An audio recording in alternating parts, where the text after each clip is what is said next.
ಯಾರು ಈ ರಾಜ್ಯದಲ್ಲಿ ಎಲ್ಲ ಜನಾಂಗದ ಜನರಿಗೆ ಸೇವೆ ಮಾಡಬೇಕು, ರಾಜ್ಯವನ್ನ ಲೂಟಿ ಮಾಡಬಾರ್ದು, ಕುಟುಂಬವನ್ನ ತುಂಬಿಕೋಬಾರ್ದು ಅನ್ನೋಂತ ರಾಜಕಾರಣಿಯನ್ನ ಇವತ್ತು ಆಯ್ಕೆ ಮಾಡ್ಕೊಂತ ಕಾಲ.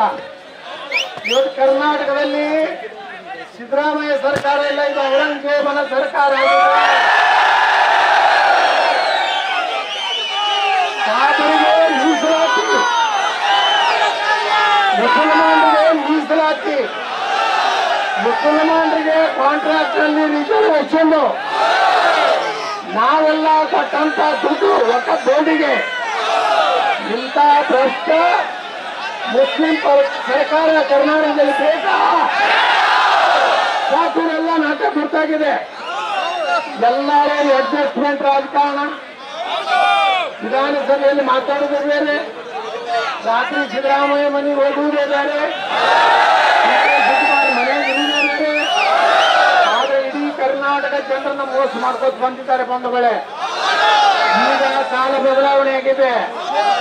ನಿನ್ನೆ ನೇಪಾಳದಲ್ಲಿ ಹೆಂಗಾಗಿತ್ತಲ್ಲ, ಹಿಂದೆ ಸಿದ್ದರಾಮಯ್ಯ ಮತ್ತು ಡಿ ಕೆ ಶಿವಕುಮಾರ್ ಅವರು ನಮ್ಮ ಹಿಂದೂ ವಿರೋಧಿ ಸಾವಿರ ಸರ್ಕಾರ ನಡೆಸಿದ್ರೆ ಸಿದ್ದರಾಮಯ್ಯ ಡಿ ಕೆ ಶಿವಕುಮಾರ್ ವ್ಯಕ್ತಿಗತವನ್ನು ತೋರಿಸಿದ್ದೀನಿ. ಇನ್ನು 3 ತಿಂಗಳಲ್ಲಿ ನಿಮ್ಮ ಸರ್ಕಾರಕ್ಕೆ ತೆಗೆದು